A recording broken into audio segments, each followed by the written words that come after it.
Se o seu sonho é ser influenciador, eu acho que eu tenho boas notícias aqui nessa conversa de hoje. O futuro diz que cada vez mais as habilidades de liderança, influência e até de creators, como dizem por aí, serão valorizadas.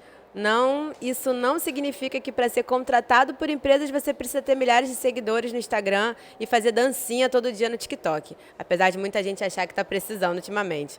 Mas significa que dentro dos times, das equipes, das empresas, exercer influência, liderar, seja em qual for o cargo, vai ser cada vez mais essencial. A verdade é que cada um de nós tem, em alguma medida, o poder de influenciar e liderar diversos contextos, do trabalho às relações pessoais. Segundo o empreendedor Brian Tracy, líder é quem traz solução e seguidores focam nos problemas. O profissional do futuro é, então, aquele que consegue usar essa habilidade ativamente, de modo a inspirar e orientar para conduzir mudanças e gerar impacto positivo à sua volta. Mas como é que a gente acha essas habilidades dentro da gente? Como que ativamente a gente desenvolve a influência? E como que a gente pode fazer isso de uma maneira equilibrada e responsável, tanto com a gente quanto com os outros que vão estar à nossa volta? É possível a gente ensinar e aprender a ser um líder ou um influenciador? É isso que a gente vai falar hoje aqui com 3 especialistas no assunto, cada um de um jeitinho de influência completamente diferente. Eu sou a Babi Bono, estrategista criativa, trabalho com impacto, educação e entretenimento. Hoje eu estou vestindo uma blusa preta, um casaco estampado de fundo preto. Sou uma mulher branca, de cabelos longos, com algumas mechas louras. E estou aqui hoje com Fabi Pereira, que é apresentadora da Nova Brasil FM, do canal Papo de Música e colunista da Veja Rio. Estou com Vitor Maria também, consultor de marketing e criador do próprio método para ajudar profissionais a se posicionarem online, certo? E com Natália Santos, jornalista, colunista, palestrante, mãe do Davi e da Amora. Então, muito bem-vindos. A gente faz uma dinâmica aqui quando a gente começa, que é o seguinte: como a gente está falando de carreira, às vezes é tão difícil contar para a família da gente o que a gente faz. Como que vocês explicam numa mini bio quem é a Fabi, quem é a Natália, quem é o Vitor? Bom, eu sou o Vitor Maria, eu sou um homem transgênero, negro, e eu estou vestindo uma camiseta vermelha com um colete preto por cima e estou com a cabeça raspada no momento. Foi um erro de percurso, mas aconteceu. Não era para ser. Não era para ser, mas foi. Como eu explico para minha família demorou para pegar, Pra assim. entender, né? Geralmente essas coisas de internet. Vitor faz essas coisas de internet. Trabalha com internet. Trabalha com internet, essas coisas de computador, assim. E eu explico que eu faço um cronograma sempre que eu tenho que falar, né, ativamente. As pessoas falam de mim isso, essas coisas de internet. Mas ativamente eu falo para elas que eu faço um cronograma dizendo o que as pessoas têm que publicar na internet e quando elas têm que publicar na internet. E aí acho que já fica mais claro para todo mundo. Muito bom. Nath? Eu sou uma mulher negra de pele clara, tenho cabelos crespos cacheados na altura do ombro, estou usando uma blusa de gola alta e um blazer preto. Bom, é uma pergunta fácil e difícil ao mesmo tempo, né? Mas quando eu falo para minha família o que eu faço, eu sou jornalista e trabalho com comunicação. Eu falo que eu sou comunicóloga, na verdade. Então, eu trabalho com as várias vertentes da comunicação, seja no tradicional, seja, enfim, no não tradicional, que está virando tradicional agora. Mas é isso. E sou mãe também. Eu acho que mãe é uma profissão e eu coloco sempre isso nas minhas mini-bios. Muito bom. Fabi? Bom, eu sou Fabiane Pereira, eu sou uma mulher parda, de cabelos lisos na altura do ombro, estou vestindo um vestido longo, azul e branco. E sou jornalista, radialista, e a minha família sempre entendeu que eu sou jornalista e radialista, porque eu sempre trabalhei em mídias tradicionais. Então é mais fácil, acredito eu, para minha família entender. A minha mãe é uma ouvinte assídua de rádio, então eu acho que a minha paixão pelo rádio vem muito da minha mãe. E eu, desde muito nova, eu devia ter uns 9, 10 anos, eu queria ser jornalista, dizia que eu queria fazer jornalismo. Então não foi uma coisa muito difícil da minha família entender, não. Tem alguém que, já que a gente está falando de influência, começando pelo começo, tem alguém que influencia vocês agora, assim? Quem está influenciando? E por quê? Tem muita gente que me influencia dentro da minha profissão, mas são as mesmas pessoas que me influenciavam já há 20 anos. Eu sou muito influenciada profissionalmente por uma radialista que se chama Patrícia Palumbo, que é uma das poucas mulheres que trabalham no rádio e trabalham fazendo jornalismo cultural no rádio. Eu também gosto muito do tipo de entrevista que a Marília Gabriela fez a vida inteira. Eu sou muito devota do formato entrevista, esse bate-papo que a gente está tendo aqui, especialmente quando é 1 para 1. Eu acho que é um formato que o entrevistado consegue se expressar bem, consegue se abrir bem, e quem está ouvindo também consegue entender bem esse entrevistado. Então, Pedro Bial também é um jornalista que eu sempre gostei, que me inspira, mas não é nada de novo. São jornalistas que desde que eu quis fazer jornalismo, eu já sou inspirada por eles. Muitas pessoas me influenciam, tanto no campo profissional quanto na vida. Então, começando pela minha mãe, eu acho que a minha mãe, ela é a primeira e principal influencer da minha vida desde que eu me entendo por gente. Assim, eu me lembro de quando eu era pequena, de falar, cara, minha mãe é uma mulher incrível. Se eu for 1/3 da minha mãe, eu já estou muito feliz. E isso é muito legal, assim, porque é uma admiração. Eu sou porque ela foi antes de mim, sabe? Ela não é uma mulher formada academicamente, ela tem uma história de vida muito diferente da trajetória que eu estou trilhando, mas ela continua sendo a minha principal influência. E no campo profissional tem algumas pessoas que eu admiro e que já admiro há um tempo, assim como a Fabi, a Flávia Oliveira. Maravilhosa. Muito bem lembrada. Eu sou apaixonada por ela. Todos. E é isso, acho que é uma referência que a gente não precisa nem dar muita coisa, porque ela é um concurso, né? A Flavinha é maravilhosa. O Emicida, acho que ele me influencia desde que eu sou muito novinha, mas eu acho que agora com essa era digital, que não é de agora, já vem um tempo, ele usa muito bem dessa ferramenta, sabe? E continua me influenciando muito. E tem uma escritora norte-americana que chama Bell Hooks, que é uma educadora também e tem me influenciado bastante de uns tempos para cá.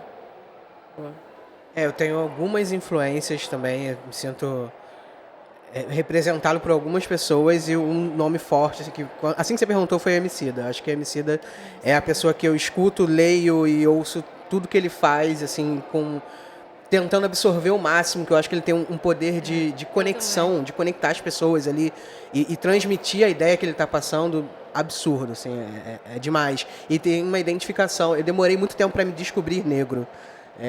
Eu fui adotado e criado por pessoas brancas. Então, quando eu entendi que eu era negro, eu falei, caramba, eu preciso pegar influências daqui, né? Preciso entender como é que é o meu espaço-mundo.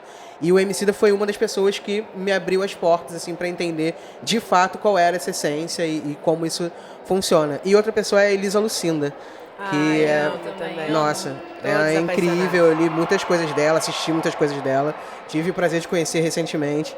E me influencia bastante, assim, no modo de pensar também. Ela é maravilhosa.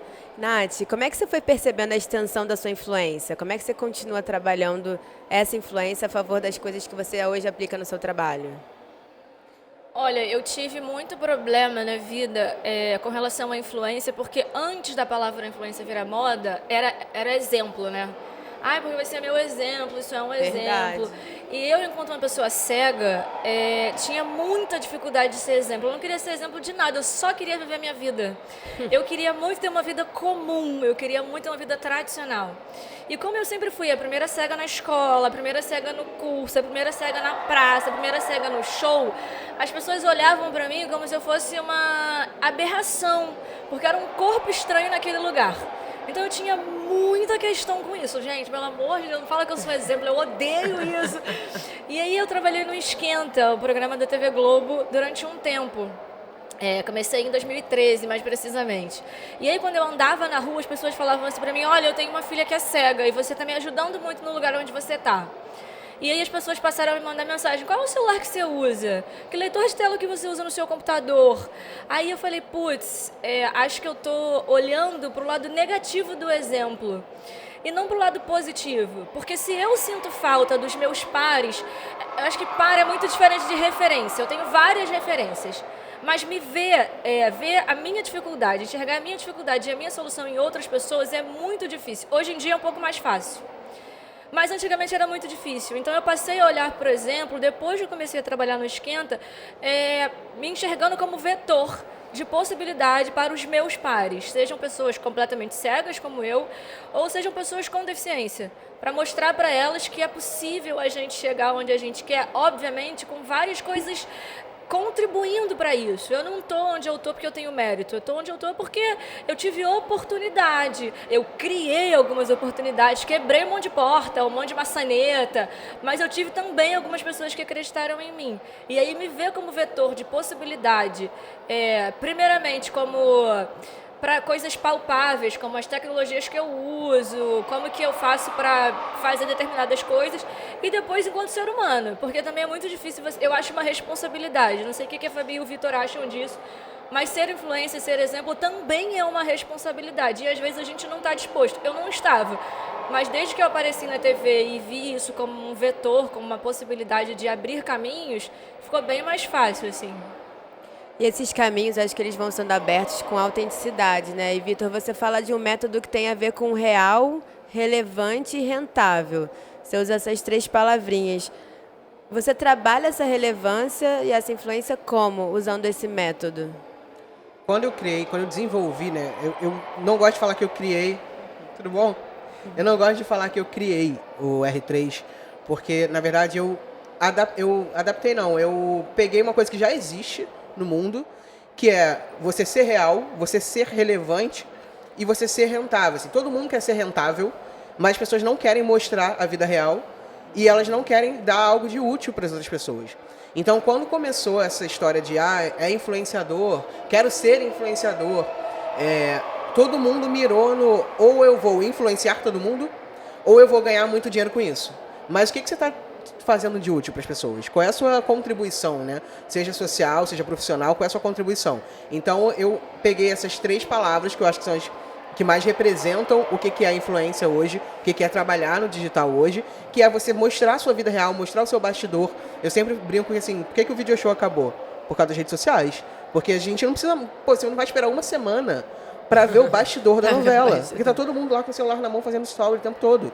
Então não faz mais sentido ter um programa editado que mostre o bastidor de alguma coisa. Então por isso você precisa ser muito real. E você precisa ser muito relevante porque tem muita informação. A gente está num mar de informação na internet hoje, né? Então qualquer coisa, você gira ali meia hora de feed, a quantidade de informação que você tentou absorver, nem sempre conseguiu, é gigantesca. Então você precisa estar mostrando relevância, você precisa estar sendo útil para as pessoas. E o rentável é a consequência disso, que às vezes as pessoas atropelam e tentam fazer ao contrário, mas o rentável é a consequência de você mostrar algo de útil e de você mostrar a sua vida ali, no que você consegue influenciar as outras pessoas. Eu não estaria influenciado pelo Emicida se ele não estivesse me mostrando o lado real dele, o lado pai, o lado ser humano, também, o lado, né, uma pessoa que está ali mostrando quem é de verdade. E ele é muito útil para mim, porque ele me dá muitas referências de vida, referências mesmo perdi a palavra agora. Relevantes mesmo, das coisas que ele lê, das coisas que ele escuta, das referências que ele tem e que passaram a ser minhas também. Então, realmente, você está ali mostrando para as pessoas o que você pode contribuir no dia a dia delas. Eu acredito que é isso que salta os olhos quando você está no mar de informação que hoje é a rede social. Por isso eu desenvolvi esse método e aplico isso nos meus clientes, aplico isso para as pessoas que chegam até mim. Primeira coisa que eu pergunto é isso: o que você tem para mostrar de útil para as pessoas? O que você tem para contribuir para as outras pessoas? Porque, eu quero influenciar, eu quero ser um grande influenciador. Tá bom, o que você tem para mostrar de fato? Como é que você quer ajudar? E qual é a sua realidade? Não adianta você tentar inventar um personagem, isso não vai funcionar. Não, e Fabi, você faz isso com maestria. Eu lembro quando o Papo de Música começou, eu sou uma fã assídua, acompanho, porque ela mostra exatamente esse lado mais real de cada artista que passa por ali. Ela traz umas conexões que a gente não costuma ver em outros lugares, tem uma questão de autenticidade, assim. Mas como é que você também lida com essa... Você lida com muitos fandoms que acabam chegando ali, a galera, a gente sabe que é bem rock and roll. Como é que você foi trabalhando essa habilidade de conseguir também exercendo uma influência, uma vez que você vai trazendo essa galera para perto, você foi também se descobrindo uma influenciadora ou não? Olha, eu estou ouvindo o Vitor e a Aline falarem e estou me sentindo quase de outra geração, porque eu realmente não me conecto muito com a internet. Pode não parecer, mas eu não me conecto muito. Eu só posto no meu Instagram coisas relacionadas à divulgação do meu trabalho. Eu não posto absolutamente nada pessoal, mas já postei. Mas hoje em dia, de uns 3, 4 anos pra cá, não posto mais, justamente pelo que você falou. O fandom é muito agressivo. Muito então, agressivo. quando eu passei a fazer entrevistas semanais com artistas, eu passei a receber o hater desses artistas, e aí muitos haters por semana, porque cada semana é um artista diferente, ao mesmo tempo que eu também recebo muito carinho de muitos fãs desses artistas. Mas, particularmente, eu não consigo lidar com hater. Eu fico muito ansiosa, angustiada com isso. Então, isso fez com que eu parasse de postar qualquer coisa relacionada à minha vida pessoal. Caramba. Calhou disso acontecer junto com 2018, que foi um ano muito complicado politicamente falando. Sim. Então, a partir de 2018, eu realmente passei a cortar absolutamente qualquer postagem pessoal das minhas redes sociais. E eu tento mostrar nas minhas redes o meu trabalho, que é o que eu acho que é público.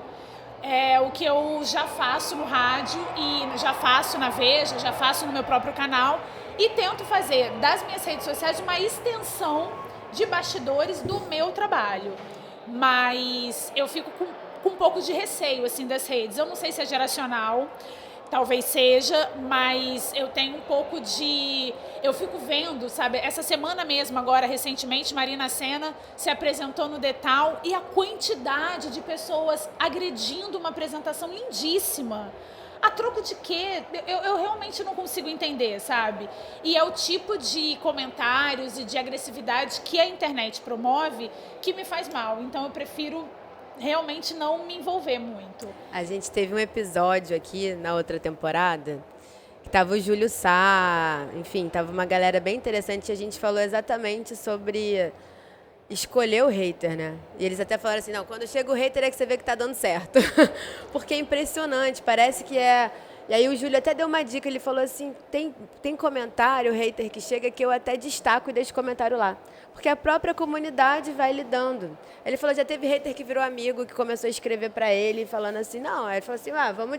Quando você chama pra dialogar, realmente, pra conversar, sai daquela coisa do cancelamento, né? E essa cultura do cancelamento, realmente, Muito ela está agressiva. imprimindo em tudo. E ela está imprimindo até no mercado de trabalho. Com certeza. Eu vou te ouvindo e vou pensando também, tem uma questão geracional, eu acho, com certeza. Eu também sinto a mesma coisa. Às vezes, quando eu trabalho com uma galera muito mais novinha, eu fico assim, peraí, você já está cancelando o negócio antes da gente entender o que está acontecendo. Exato. Né? Não é porque a gente pediu uma refação que você vai ter que fazer. Não quer dizer que está ruim. Faz parte do processo. Como é que a gente lida com as negativas ou com o que não necessariamente fez sentido para você? E eu acho que isso é um pouco liderar também, em algum lugar. Eu entrevistei a Carol Conká poucos meses depois dela ter saído do Big Brother com aquela rejeição altíssima. Ali, para mim, foi um divisor de águas, porque a quantidade de hater que eu recebi, tanto nas redes sociais quanto de ouvintes no rádio, porque foi uma entrevista para a Nova Brasil FM, foi tão absurda que, para mim, ali foi um divisor de águas. Eu falei, eu não vou me deixar afetar mais. Eu sou jornalista, eu tenho que fazer o meu trabalho, e o meu trabalho é entrevistar pessoas. Não é concordar com elas ou discordar delas, é entrevistá-las. E então essa situação, né, muito pontual com a Carol Conká foi muito representativa para mim. Ali eu passei... Anestesiou, né, também. Não, ali eu passei a olhar o hater e a olhar esse fandom muito violento com um certo desprezo, sabe? Achando justamente o que você disse. Ele não quer conversar, ele não quer dialogar. Então, não faz sentido para mim alimentá-lo, não faz sentido para mim colocá-lo, fixá-lo com destaque, não faz sentido. Muitas vezes eu bloqueio. Recentemente eu fui ver a minha lista de bloqueados no Instagram, deve ter mais de 1000 bloqueados, porque eu realmente bloqueio, eu não dou palco. Não alimente o hater. Eu não tinha alimento esse o post-it hater. colado quando eu trabalhei com um festival grande de música, né? Eu falava pra equipe assim, a gente botava lá, não alimente o hater, gente, vida que segue, vamos lá, que a gente tem um monte de coisa pra fazer. Mas eu acho que, inclusive, eu não alimento nem o hater e nem o fã muito amoroso. Aí a gente tem que... Exatamente, porque é. assim, o fã também, quando ele é muito amoroso, você perde um pouco, né, o chão. Você acha que você é a melhor pessoa do mundo, você acha que você faz as perguntas mais inteligentes do mundo. Isso não acontece, né? Então, eu acho que eu não alimento nenhum dos dois. Eu tento me manter um pouco distante. Neutra. Eu sempre falo para os meus clientes que não existe engajamento negativo. Não tem negativo. Quantas pessoas não conheceriam a Marina Sena se ela não tivesse sendo tão criticada quanto ela está sendo agora? Então, quando você está com um número grande, não é assim, se tem hater tá dando certo, eu concordo em partes, mas eu acho que o principal é isso, assim, não é negativo. Se você está visando um crescimento ali, as pessoas falando de você o tempo todo, seja bem, falem mal, falem bem, falem de mim, você está sendo conhecido. Então, pessoas vão passar a gostar mais da Marina Sena porque chegaram até ela com talvez uma crítica, através de uma crítica. Mas isso Ai, não tem Vitor, um preço eu ia alto falar que também dor. de saúde mental? Tem um preço muito alto. Pois eu assim, eu não estou disposta a pagar esse preço, sabe? É Eu um preço vejo muito muitos alto. artistas também não dispostos a pagarem esse preço. Eu fiz a estratégia digital.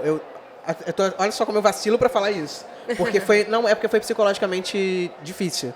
Eu fiz a estratégia digital do Arthur Aguiar, do BBB.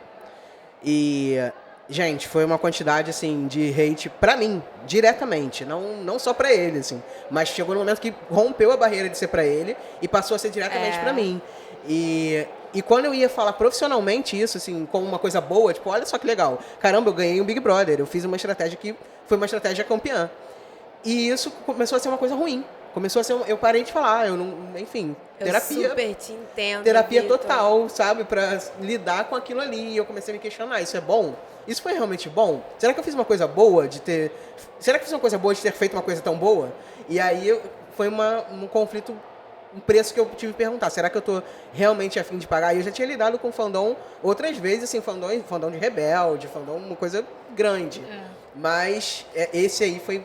Nossa, Me questionei eu muito. compartilho muito. Eu tive o primeiro Big Brother dessa virada, que foi o do Babu, né? Sim. E eu estive com o Babu. E eu não contava pra ninguém. E eu trabalho com estratégia digital há muitos anos, há quase 20 anos. Mas eu não conseguia contar. E falo poucas vezes, acho que é a primeira vez que eu tô falando sobre isso. Quase ninguém sabe. Mas os ataques à equipe, às pessoas, era uma coisa, assim, enlouquecedora, assim, né? A descontextualização das coisas, você ficar refém do fandom, porque aí o artista tá fazendo uma coisa dentro do programa. Você tem que seguir aquela lógica do que aquele cara tá vivendo. E aí o fandom te pressiona para você fazer outra.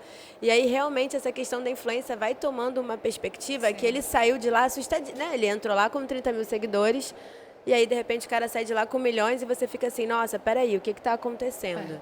E esses ataques realmente são muito complicados de lidar. As pessoas descontextualizam o conteúdo e o admin virou o alter ego de qualquer coisa. Tem que ter uma inteligência emocional muito grande, porque é um gerenciamento de crise a cada segundo, né? Numa hora que você tá bem, um segundo depois você já não tá.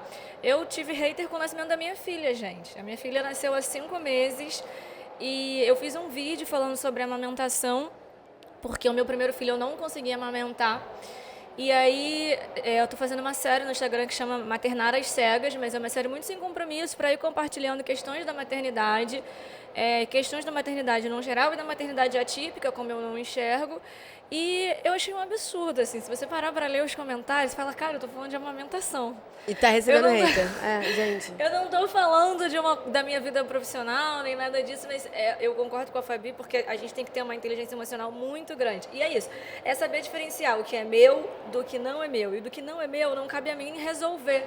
E aí a gente precisa ter esse controle que nem sempre a gente tem, assim, eu busco ter, sabe? Eu acho que a rede social, hoje em dia, fazendo uma comparação, talvez uma comparação ruim, mas enfim, vou fazer, é como o extra de há muitos anos atrás, quando não tinha jornal, o cara ia lá para a praça, ficava extra notícia e cada um dava a sua opinião. A diferença é que hoje a gente tem um palco muito maior que, enfim, globalização está aí, a gente afeta muito mais pessoas, todo mundo se sente no direito de opinar sobre a nossa vida, e quando a gente publica alguma coisa, esse direito de opinar, as pessoas se sentem no direito de falar qualquer coisa, mas a gente não precisa ler qualquer coisa. A minha estratégia é não ler. E quando aquilo me incomoda, eu vou lá e coloco para fora. Eu vou lá e falo de volta, sabe? Porque é uma forma que eu tenho de lidar com aquilo. Porque hoje em dia eu também trabalho com isso. É aquilo que o Vitor está falando, assim, eu também trabalho com a rede social. É uma fonte de renda minha, então eu não tenho como sumir e simplesmente deletar, sabe? Mas eu posso escolher as brigas, eu posso escolher os haters, ou eu posso escolher aquilo que me afeta. E se eu percebo que aquilo está me afetando, eu simplesmente só não olho mais. Eu literalmente faço a cega, é uma expressão bem capacitista, mas é isso, eu deixo para lá, eu ignoro. Porque tem aquela coisa que eu já falei aqui, vou falar de novo, que é o que me cabe e o que cabe ao outro. O que não me cabe, eu não vou tentar resolver, nem tentar ficar explicando, sabe? Só vou deixar aí, é isso, vida que segue. Influência, liderança, vocês acham que se aprende de alguma forma? Ou você acha que a gente tem assim, algumas habilidades e, consequentemente, você pode virar um líder e, consequentemente, você pode virar um líder que influencia também? Eu acho que a gente aprende sim. Claro que eu acho que existem pessoas que já são mais predispostas, que já têm algumas características, algumas habilidades natas. Mas eu acho que é muito importante, primeiro, diferenciar chefia, né, direção de liderança, são coisas completamente diferentes. Eu trabalho há 20 anos que eu estou formada, então assim, há 20 anos eu conto nos dedos os líderes com quem eu já trabalhei. Diretores eu já tive vários. E eu falo até no masculino porque é uma área ainda muito masculina. O jornalismo, o radialismo especialmente, ainda é uma área muito masculina. Mas eu acho que a gente consegue sim se tornar um líder. Eu acho que é possível. E eu tenho visto muitas pessoas, da minha geração especialmente, trabalhando, se capacitando para se tornar bons líderes. Eu acho que a minha geração é uma geração híbrida, né? A nossa geração, Babi, é uma geração híbrida que... E o fato de ser uma geração híbrida faz com que a gente tenha algumas habilidades que essa nova geração não tem, como é normal. As pessoas mais novas, a gente também não consegue alcançá-las por completo, mas o fato de sermos híbridos faz com que a gente já tenha passado por muitas coisas, a gente já tenha tido chefias que são violentas, assim como são os haters hoje da internet, chefias agressivas. Eu já tive muitos chefes, muitos diretores que hoje poderiam ser processados por assédio moral. Com né? aí a lista aqui, ó, se a gente comentar, então eu acho... o dedo chega a coça, como Exato. diz mesmo. Então... a língua também. Eu acho que muitas pessoas que tiveram chefes assim e hoje se tornaram chefes, se tornaram diretores, se tornaram líderes, eu acho que eles se capacitaram, estão se capacitando para serem pessoas melhores e lideranças melhores. Nesse lugar da capacitação, o que vocês acham que tem que, para onde tem que olhar para ser um líder influenciador, assim? Eu acho que tem que se olhar além das ferramentas. Tem muita ferramenta de método de liderança, todo mundo é especialista, né? A internet faz com que todo mundo ache que é especialista e também acho que democratizou essa questão de eu vou falar o que eu quero porque eu estou aqui na minha rede. Então eu vou xingar... E a liberdade de expressão, liberdade de expressão. Qual é o Liberdade limite, de né? Eu vou xingar, eu vou dar minha opinião, eu vou falar o que eu acho, eu vou desqualificar uma pessoa, eu vou desqualificar o trabalho dessa pessoa, porque eu estou aqui atrás do meu computador, no meu teclado, então eu vou escrever o que eu quiser, porque eu posso e eu sou livre para isso. Então, eu acho que tem muito especialista, tem muito método, tem muita gente querendo ensinar e pouca gente querendo aprender no novo cenário, né? Não só na rede social, mas nesse novo cenário digital que a gente está. Então, eu acho que a gente tem que olhar além das ferramentas e começar a olhar mais para as pessoas. Quem são as pessoas que vão estar ali comigo? Como é que eu posso realmente liderar essas pessoas? Como é que a gente pode ir junto nisso? Como é que eu posso contribuir? Eu acho que tudo vem muito a partir daí. Como é que eu vou contribuir para esse grupo que está ali comigo? Como é que eu vou contribuir para esse pequeno grupo de pessoas, seja na minha empresa, seja numa empresa maior ou num projeto específico? Como é que eu posso acrescentar ali? E quando eu acho que o líder pensa assim, isso vai muito além de qualquer técnica que possa ter. Você olhar realmente com empatia para as pessoas que estão ali junto com você. Eu uso muito pouco dos treinamentos de liderança que eu fiz, muito mais desse olhar para as pessoas. Eu concordo plenamente com vocês dois e eu acho que puxando sardinha aqui pro lado da acessibilidade e inclusão, eu já tive muitos chefes horrorosos e é o que a Fabi falou, que poderiam ser processados tranquilamente por assédio moral. E eu acho que um bom líder é aquele líder que enxerga o humano para além das técnicas e da metodologia, assim. É aquele que tem uma escutativa, que entende como ele pode ajudar, que não coloca todo mundo no mesmo saco. Aqui na mesa temos 4 pessoas e 3 jornalistas. 3 jornalistas que trabalham e consomem e fazem coisas completamente diferentes, embora seja a mesma profissão e talvez tenham aprendido os mesmos métodos, as mesmas técnicas, enfim, a mesma linguagem, mas somos pessoas completamente diferentes. Então, eu acho que quando você alinha a técnica, o método ao humano, que eu acho que é o principal, aí você está se tornando ou caminhando para ser uma boa liderança. Assim. Eu, enquanto uma pessoa com deficiência, acho muito complicado quando eu vou em todos os lugares, porque eu acho que líder você tem em todo lugar, não só no âmbito profissional. A gente tem líderes e pessoas que nos influenciam na vida. Mas eu, enquanto pessoa com deficiência, não sou enxergada quase que em lugar nenhum. E aí eu paro para pensar assim, e falo, cara, eu faço parte desse mundo assim como todo mundo que está aqui. E aí eu quase não encontro líderes que me enxergam, sabe? Independente do lugar que eu vou. E aí eu concordo plenamente com o Vitor, que é isso, você precisa enxergar o humano e precisa enxergar a particularidade que está dentro de cada um, assim. Mesmo que a gente fale com um todo, a gente precisa entender que esse todo é muito individual. Eu acho que, só para somar o que o Vitor e a Aline falaram, eu acho que tem 2 coisas importantes. Primeiro, é uma capacitação acadêmica. E aí eu não estou falando só de universidade, eu estou falando também de cursos com certificados, de SENAC, eu estou falando de instituições que têm profissionais sérios, que têm uma bibliografia séria, que faz com que você se capacite. Como o Vitor citou, na internet muita gente quer falar sobre tudo, muita gente diz ou acha que sabe tudo. E eu acho que tem faltado muito essa capacitação certificada. Eu sou muito a favor do diploma. Essa coisa de que jornalista sem diploma tá ok, eu não acho certo. Eu acho que a gente aprende coisas na universidade que só a universidade nos dá. E tem uma outra questão também, que eu acho que vai muito de caminho e de encontro com o que a Aline falou.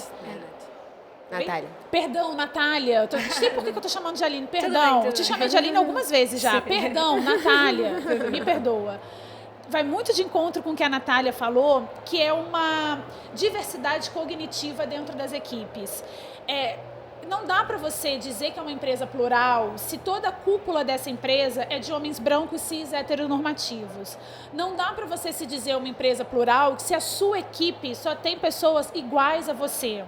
A gente precisa ter uma diversidade cognitiva dentro das equipes, para que a gente possa ser uma boa liderança, formar bons líderes e, especialmente, fazer um bom trabalho, ter uma boa entrega. Então, eu acho que capacitação e esse olhar de diversidade real faz muita diferença. Eu estou ouvindo vocês falando de capacitação e tem um dado que é um pouco até assustador assim, hoje no Brasil. Assim, já tem 9 milhões de pessoas que se autodeclaram influenciadoras no Brasil, isso só no Instagram. Se a gente pensar, né, 9 milhões. Se a gente pensar nas outras redes sociais... Instagram, gente, então, se a gente pensar nas outras redes sociais, esse número é maior. Se a gente pensar hoje, enfim, já tem alguns dados que falam assim, são mais influenciadores do que advogados. São mais influenciadores do que médicos e por aí vai. E aí, hoje em dia, o profissão influencer virou um novo jogador de futebol, principalmente para a galera que vem de periferia. Até porque, enfim, tudo tem 2 lados. A influência acaba sendo agora um complemento de renda também para muita gente. Então, às vezes, é o 2º, 3º, 4º emprego da pessoa. E aí ela começa a olhar esse lugar da influência muito como esse complemento de renda. Alguns dão certo, mas assim como os jogadores de futebol, a gente sabe, né, que para se destacar no meio de 10 milhões, 9 milhões, aí um dá certo, começa a ter não sei quantos mil seguidores, é um pouco complexo. E aí falar para essa galera nova e ouvindo vocês, cada um de vocês é um profissional muito competente naquilo que faz. Consequentemente, a influência vem.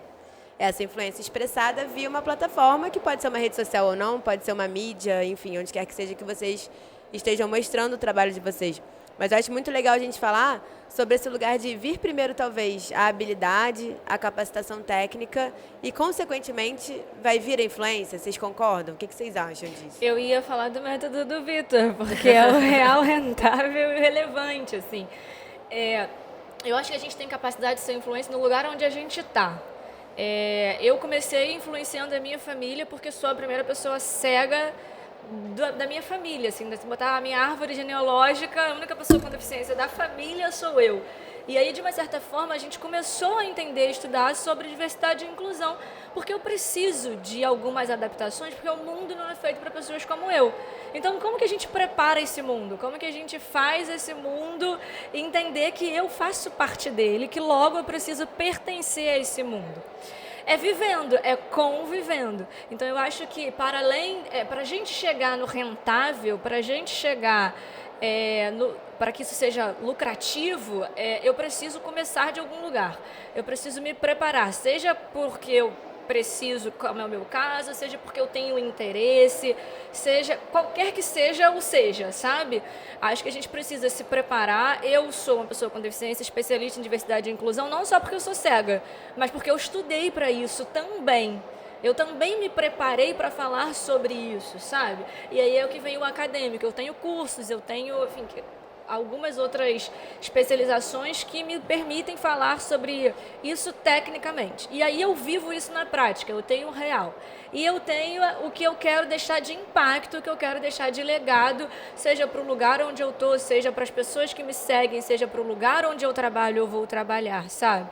E aí eu estou roubando o método do Vitor só para explicar que dá para a gente fazer isso, tanto na rede social quanto na vida, mas eu parto do princípio de que a gente precisa começar na vida, a gente precisa começar vivendo aquilo que você quer passar para as pessoas. E aí eu acho que a gente acaba tendo um sucesso no futuro. Sim, a gente precisa de sorte, a gente precisa de pessoas que acreditam na gente, mas a gente precisa estar preparado.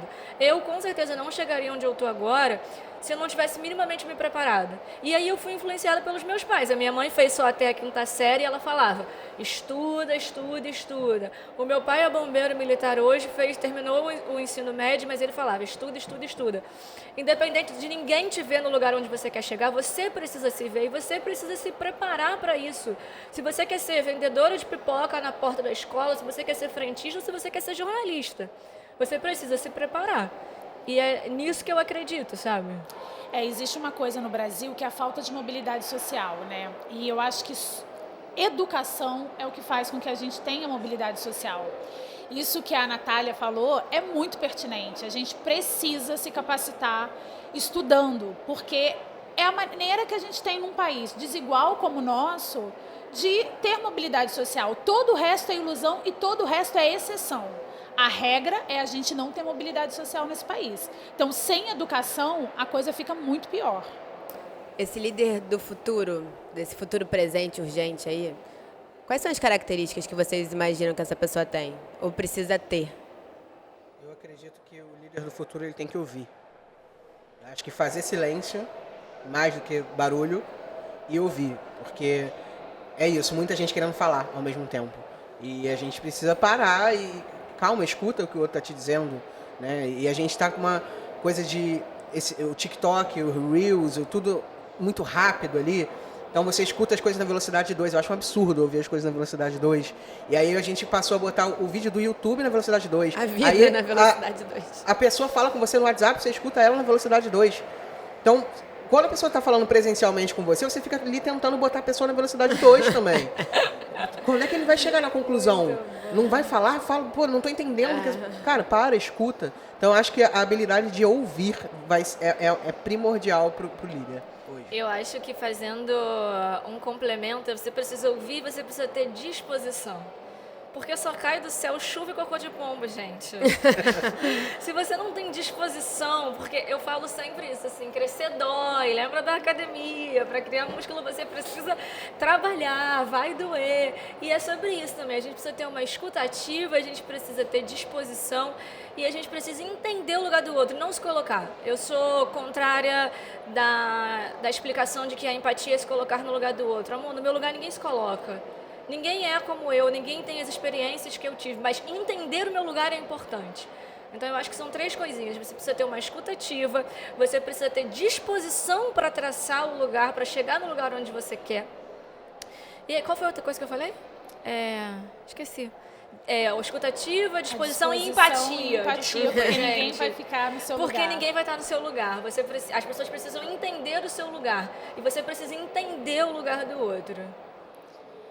Não tenho nada a acrescentar. Talvez, volto a falar academicamente, leitura. Uma vez eu entrevistando o Lenine, ele me disse assim, eu perguntei para ele, o que te ajuda a se aperfeiçoar cada vez mais, né? O que te faz ser esse artista tão extraordinário? E ele me disse, lê. Eu leio muito o tempo todo. Se você quer ser um bom mecânico, você tem que ler sobre o seu ofício. Se você quer ser uma boa jornalista, você precisa ler sobre o seu ofício. Então, eu acho que eu acrescentaria aí na empatia, na disposição e na escuta a leitura. Eu acho fundamental. Gente, não caiu a gravação não, é que eu tô aqui processando, assim, tô um pouco impactada, assim, com o que vocês estão falando.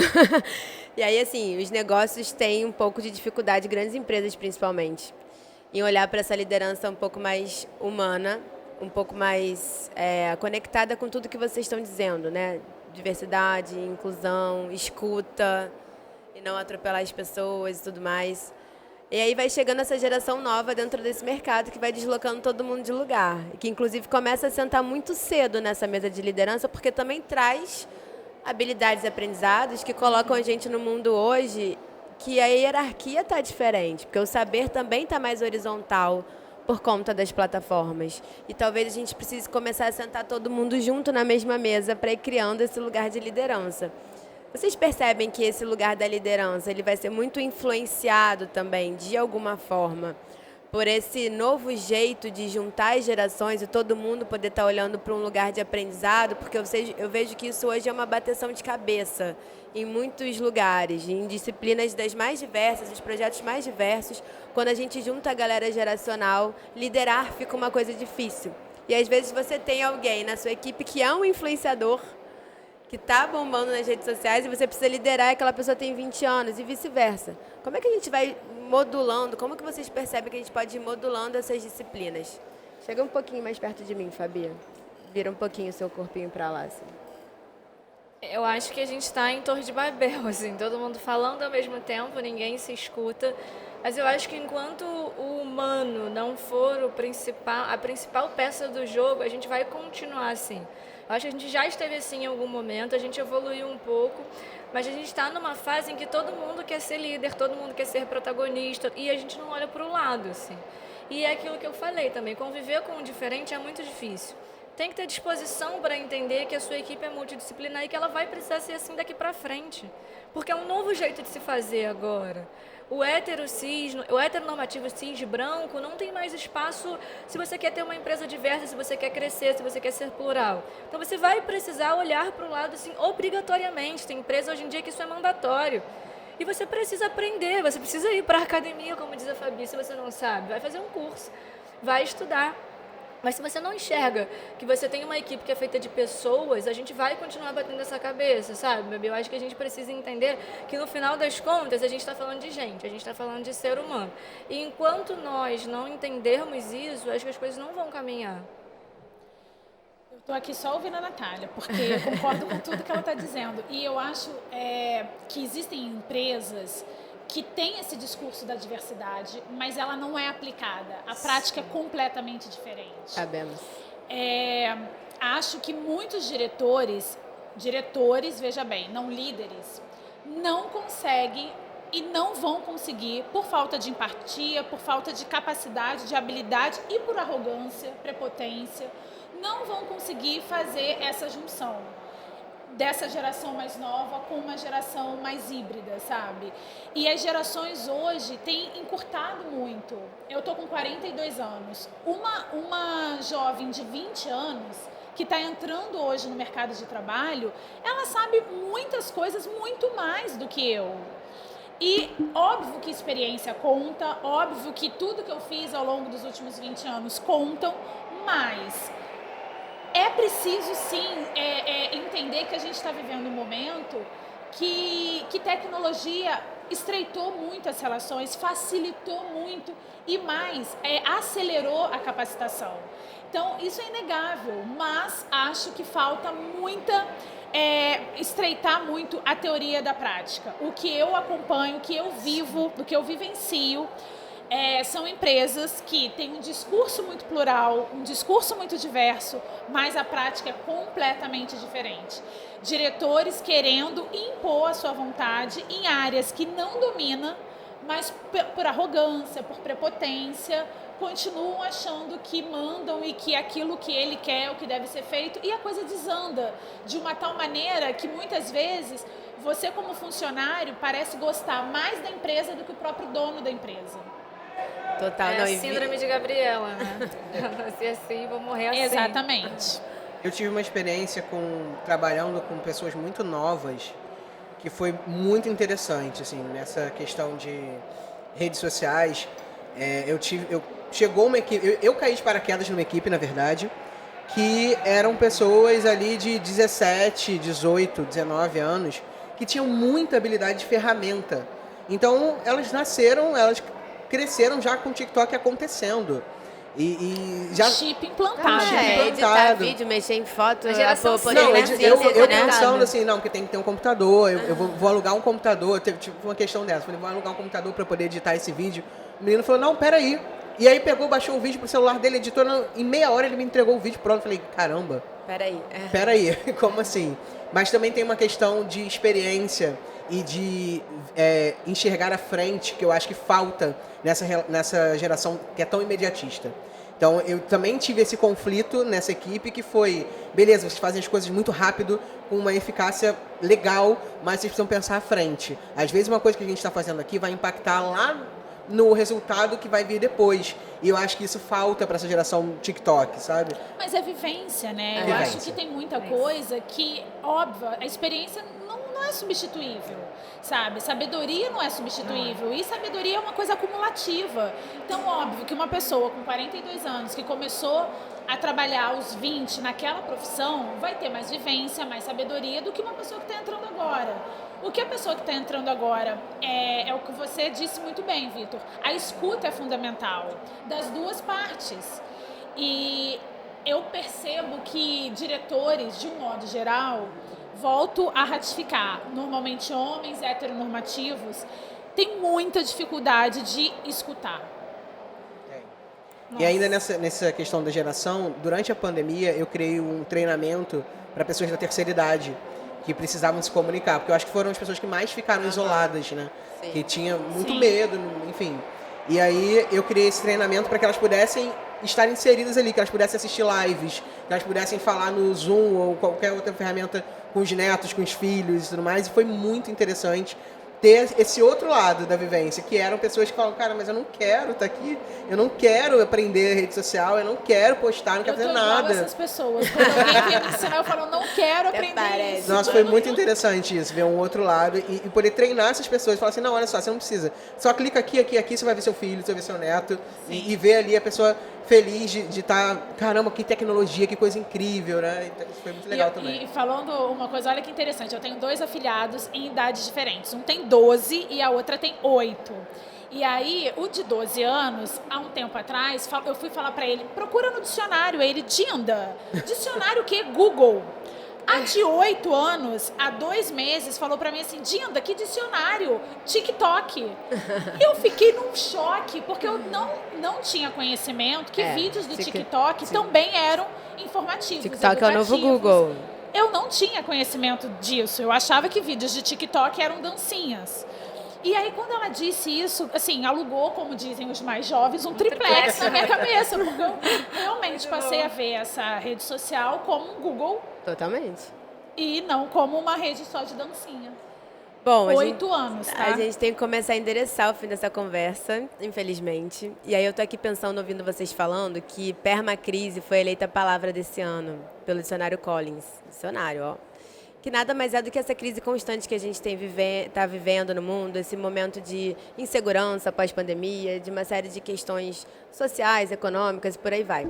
Só que isso foi endereçado por um dicionário gringo, beleza, tudo bem. Fizeram uma pesquisa no Calçadão de Campo Grande e a palavra foi realização.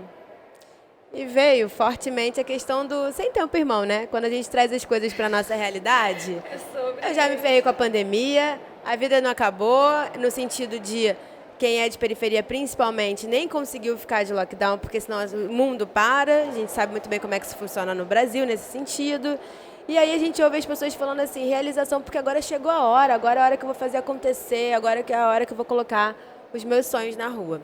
E aí, pensando nisso, nesse mundo que ao mesmo tempo está em crise, e com o lugar da gente que se reinventa o tempo todo olhando para esse futuro, qual é a dica que vocês deixam, ou dentro da experiência que vocês têm, como que a gente pode... o líder do futuro para vocês que está nascendo agora, que está ouvindo a gente aqui, o que é imprescindível que ele tenha na bagagem junto com ele, ou que ele não se esqueça de levar com ele para construir esse futuro e impactar as pessoas que vão estar junto com ele? Eu acho que ele precisa acreditar. Porque se ele não acreditar, ele não vai chegar. Eu só tô onde eu tô porque eu acreditei em mim, eu acredito muito em mim. Eu não tenho nem possibilidade de não acreditar, porque senão eu não como no final do mês, entende? Tipo assim, as pessoas não... A vida não para eu falar, meu Deus, isso eu preciso resolver. A permacrise tá na porta todo dia. A minha crise tá ali. Gente, eu nasci uma crise. Eu sou uma mulher cega, favelada e negra. Vocês têm noção do que é isso? Eu nasci uma crise pro nosso país, e é triste falar isso rindo, porque... Posso falar palavrão? Tá em casa, estamos em casa. É difícil. Foda, não é vírgula. É foda, gente. Então você precisa acreditar em você, mesmo que o mundo não acredite. Porque se você não acreditar, você vai virar a estatística de não chegar lá. Porque ninguém acredita. Então, se você não acreditar, você não vai ter escutativa, você não vai ter disposição. E assim, para a nossa realidade, mesmo o acreditar não é suficiente. Então, mesmo eu acreditando, eu precisei de um monte de coisa para estar onde eu tô, sabe? Então, acredite, não desista dos seus sonhos, não. Mesmo que seu sonho seja comer uma picanha no final do mês, seja comprar um ovo, um leite para o seu filho, enfim, seja o que for o seu sonho, você precisa acreditar em você, porque ninguém vai acreditar por você. Eu acredito que a pessoa precisa ter disposição de errar, porque todo mundo quer acertar o tempo todo. Eu vou publicar uma coisa e vão ver, tenha disposição de errar, porque você vai errar, e isso vai ser importantíssimo, e vontade de executar. Eu acho que a teoria é incrível, você ter uma experiência de estudo, uma experiência acadêmica é fundamental, mas a vontade de fazer, você botar em ação, botar na prática, ir lá e dar a cara a tapa, de fato, é imprescindível. Você vai precisar fazer. Feito é melhor do que perfeito. Exato. Eu tive um líder que falava isso sempre. Eu também. Eu tive uma que falava assim, Bárbara, o ótimo é inimigo do bom. Eu tinha 20 e poucos anos, aquilo me irritava num grau, o ótimo é inimigo do bom. Não, porque tem que ser... Hoje eu entendo perfeitamente o que ela dizia. Fazer, depois a gente vai apertando para fora. A importância do líder, né? Feito é melhor do que feito. O ótimo é inimigo do bom. Isso é maravilhoso, gente. Olha, eu não sei, eu concordo, acho que acreditar é importantíssimo, eu acho que erros mudam caminhos e se tornam acertos, mas eu acho que para essa garotada de 20 anos, eu diria que paciência, nada é para já. Eu acho que é importante a gente saber respirar também, a gente entender que as coisas têm o tempo delas para acontecer. Claro que não é para ninguém ficar deitado, sentado no sofá, achando que, como disse Natália, do céu só cai chuva e cocô de pombo. Mas eu acho que a gente está numa ansiedade tão grande, sabe? Eu sou muito pró-realização. Sou uma realizadora de muitos projetos pessoais e profissionais. Mas eu acho que eu tenho aprendido que paciência me deixa muito mais segura. E eu acho que é importante. E quando a gente é novo, a gente não entende isso. Eu sou ariana, gente. Paciência é uma palavra que quase não fazia parte do meu dicionário. Sim, entendo. Mas com o passar dos anos, a gente entende que de fato nada é pra já. Caetano Veloso tem uma música linda que fala sobre o tempo. O tempo é o senhor do destino. E é importante a gente entender que o tempo faz com que a gente cresça, amadureça, saiba ouvir, acumule sabedoria. Eu acho que é importante a gente entender que nada é pra já. Então, no momento Marília Gabriela aqui, já que a Fabi citou Marília Gabriela, aliás, eu lembrei de uma frase que uma líder minha também me falava: tempo é posto. Eu acho essa frase muito boa. Muito boa. E ela é boa pra tudo. É verdade. Amizades, relacionamentos. Tempo é posto. E eu tinha uma chefe maravilhosa, Lilian, na TV educativa, que dizia: a pressa passa, a merda fica. Então, faça as coisas com paciência. E eu acho que comunicação, você trabalha em equipe, você precisa entender o tempo do outro para as coisas acontecerem em equipe. Então, paciência. Então, meu momento Marília Gabriela, em uma palavra, o futuro do trabalho é... Começa, Natália. Poxa! Caramba, Caramba, eu tô aqui pensando. Uma palavra? Futuro do trabalho é? Gente, não sei. Peraí, gente. Eu deixo uma frase. Aquela. Eu acho que o futuro do trabalho é experiência. Tanto de viver a experiência quanto de proporcionar Boa. experiências. Boa, Eu acho que é capacitação. boa. O futuro do trabalho é você se capacitar cada vez mais, e reitero aqui, com certificados, capacitação acadêmica. Tem muita coisa boa na internet? Tem, mas dá para procurar outras fontes de capacitação. Eu acho que o futuro do trabalho é respeito. Respeito ao ser humano, respeito às individualidades, respeito ao saber, respeito. Uma coisa que eu acho importante a gente falar, só para finalizar, que a gente não falou muito aqui, que é ser pago, bem pago para trabalhar, porque há uma precarização muito grande na nossa área, do jornalismo, da comunicação, da internet, da influência, que faz aí, é só um negocinho e você não valoriza aquilo, não valora aquilo. Eu acho que é muito importante que as empresas e os clientes entendam que isso é trabalho e que todo trabalho precisa ser bem pago. Bom, eu já quero deixar o convite para vocês voltarem, porque eu acho que a gente abriu várias abas aqui hoje nessa conversa, que valeu por um curso de extensão sobre liderança da vida real. Então, estão convidados para voltar. E agora eu preciso fechar, mas dizendo que, mais que promover a educação profissional, o propósito do Senac é gerar grandes oportunidades de transformação. E como a gente não quer deixar ninguém para trás, a gente se junta a uma galera que nem essa que está aqui hoje, nessa jornada pela inovação, pela inclusão social, para amplificar a nossa voz. Acompanhe os próximos episódios. Esse foi mais um especial do Falando de Propósito, gravado ao longo do Rio Senac Summit. Vem com a gente.